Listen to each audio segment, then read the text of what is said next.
Strategi membaca DRTA dikembangkan oleh Russell J. Stauffer pada tahun 1969. Menurut Stauffer, strategi DRTA memfokuskan keterlibatan siswa dengan teks, karena siswa memprediksi dan membuktikannya ketika membaca. Dengan strategi DRTA, guru bisa memotivasi, usaha, dan konsentrasi siswa dengan melibatkan mereka secara intelektual serta mendorong mereka merumuskan pertanyaan dan hipotesis, memproses informasi, dan mengevaluasi solusi sementara. Rahim 2011. Menurut Stauffer, strategi DRTA merupakan suatu strategi yang memfokuskan keterlibatan siswa dalam memprediksi dan membuktikan prediksinya ketika mereka membaca teks. Strategi Direct Reading Thinking Activity atau DRTA dapat digunakan oleh guru dalam membaca pemahaman. Strategi ini terbagi menjadi bagian prabaca, membaca, dan pasca baca. Guru bisa memotivasi usaha dan konsentrasi siswa dengan melibatkan mereka secara intelektual serta mendorong mereka merumuskan pertanyaan dan hipotesis, merupakan informasi dan mengevaluasi sementara.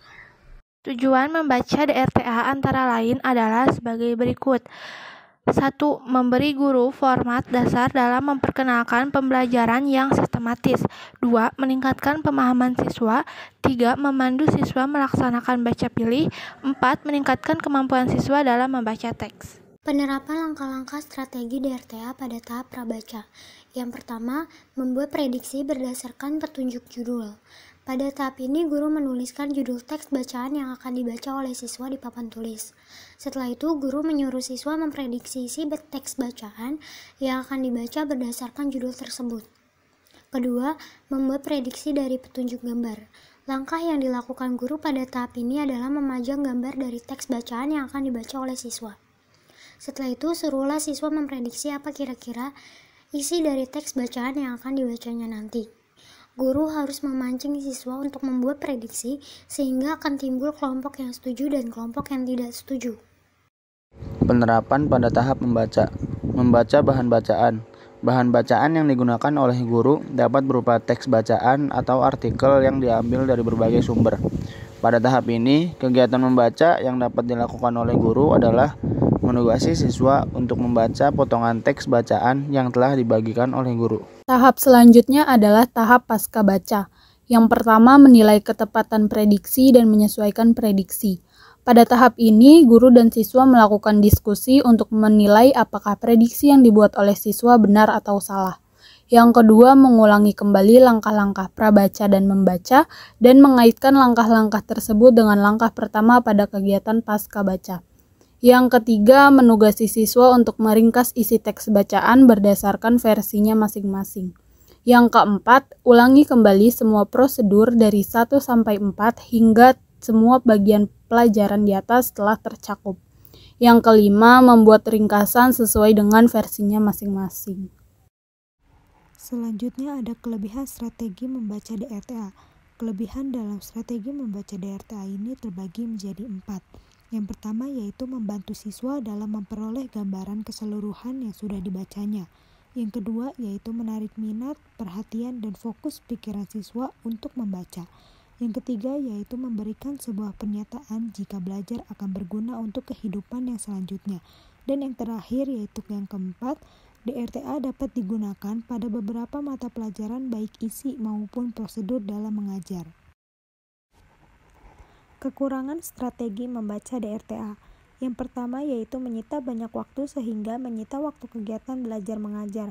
Yang kedua, mengharuskan penyediaan buku bacaan yang seringkali di luar kemampuan sekolah dan siswa dalam memfasilitasinya. Dan yang ketiga yaitu melalui pemahaman membaca langsung, informasi tidak dapat diperoleh dengan cepat. Berbeda halnya jika memperoleh melalui penyajian secara lisan dari guru.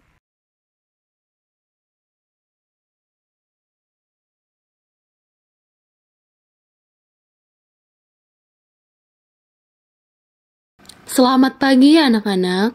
Silakan ketua kelas pimpin doa terlebih dahulu. Mari teman-teman, sebelum kita mulai pelajaran, alangkah baiknya kita berdoa terlebih dahulu. Berdoa dimulai. Berdoa selesai. Sebelum memulai pelajaran, saya akan absen terlebih dahulu. Siapa yang tidak hadir hari ini? Kiki Sandika. Oke, baik anak-anak. Hari ini saya akan membagikan sebuah teks yang berjudul Bahaya Membuang Sampah di Sungai. Kira-kira dari judul ini, apakah kalian ada yang tahu maksud dari judul ini? Saya, Bu. Dampak dari membuang sampah di sungai. Betul sekali, Helsa. Selanjutnya, saya akan menunjukkan gambar kepada kalian.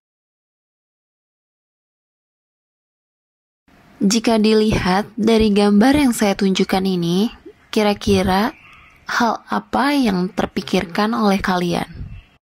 Saya, Bu. Membuang sampah di sungai bisa mengakibatkan sungai meluap. Betul, Ilham. Untuk yang lain, apakah ada yang ingin menambahkan? Saya, Bu. Jika kita membuang sampah di sungai bisa mengakibatkan banjir. Ya, betul, Adel. Selanjutnya, saya akan memberikan kalian masing-masing teks untuk dibaca terlebih dahulu. Nah, setelah kalian memprediksi judul dan gambar yang telah saya berikan, sekarang silakan kalian baca teks yang sudah saya bagikan. Saya akan beri waktu 2 menit. A few moments later. Waktunya habis. Sekarang, siapa yang ingin menjelaskan inti dari teks yang sudah kalian baca? Saya, Bu. Di era globalisasi ini, sungai seolah-olah telah menjadi tempat pembuangan sampah, Bu. Orang yang membuang sampah sembarangan di kota juga semakin hari semakin bertambah banyak. Nah, oleh karena itu menyebabkan aliran sungai tersumbat dan membuat air meluap sehingga menyebabkan banjir. Akibat dari banjir, banyak orang yang menjadi korban, namun hal tersebut tidak membuat mereka sadar untuk tidak membuang sampah sembarangan. Jika tidak ada sampah, maka sungai tidak akan tersumbat dan kita dapat meminimalisir penyebab terjadinya banjir saat hujan turun terus-menerus, Bu. Baik, terima kasih Isna. Bagus sekali jawaban kamu. Yang selanjutnya, setelah kalian membaca dan memahami isi teks, apakah ada yang tahu teks tersebut termasuk ke dalam jenis teks apa? Teks eksposisi, Bu. Ya, betul sekali Astri. Di sini, siapa yang tahu apa itu teks eksposisi? Saya, Bu. Teks eksposisi merupakan paragraf atau karangan yang terkandung sejumlah informasi atau pengetahuan yang disajikan secara singkat, padat, dan akurat, Bu. Betul sekali Ilham. Terima kasih. Selanjutnya, saya ingin bertanya. Di dalam teks eksposisi terdapat struktur teks. Siapa yang tahu struktur teksnya apa saja? Saya, Bu. Struktur teks eksposisi terdiri dari 3 macam, Bu. Yang pertama ada tesis, yang kedua ada argumentasi, dan yang terakhir ada penegasan ulang. Ya, betul Isna. Siapa yang bisa membacakan bagian tesis? Saya, Bu. Bagian tesis terdapat pada kalimat, di era globalisasi sekarang ini, kegiatan membuang sampah sembarangan seperti di sungai seolah telah dijadikan sebagai hal yang lazim. Bahkan jumlah orang yang membuang sampah sembarangan di kota makin bertambah. Hal tersebut membuat aliran sungai tersumbat dengan sampah-sampah tersebut, sehingga pada saat hujan turun dengan intensitas yang terus-menerus membuat sungai meluap serta menimbulkan bencana banjir. Baik, terima kasih Elsa. Yang selanjutnya, siapa yang bisa membacakan bagian argumentasi? Saya, Bu. Bagian argumentasi terdapat pada kalimat, dari waktu ke waktu jumlah individu yang membuang sampah sembarangan, terutama di sungai, terus meningkat. Hal tersebut kesimpulan dari banyak pengamat. Manusia masih belum merasa kapok membuang sampah di sungai yang dapat membuat banjir. Padahal korban bencana banjir itu sendiri tidak sedikit. Telah banyak korban luka-luka maupun meninggal dunia akibat banjir. Namun hal tersebut masih belum cukup guna memberi kesadaran pada orang-orang yang masih saja membuang sampah sembarangan. Terima kasih Astri. Yang terakhir, siapa yang ingin membacakan bagian penegasan ulang? Saya, Bu. Bagian penegasan ulang terdapat pada kalimat, seharusnya jika sudah mengetahui efek tersebut, orang-orang akan sadar untuk tidak membuang sampah sembarangan lagi agar tidak merugikan diri sendiri, orang lain, dan juga lingkungan sekitar. Apabila tidak ada sampah di sungai, maka air sungai pun tak akan tersumbat, serta menjadikan banjir dapat diminimalisasi, walau hujan deras terus-menerus. Terima kasih Adel. Betul apa yang dikatakan Adel. Selanjutnya, Ibu akan menyimpulkan apa yang sudah kalian pelajari.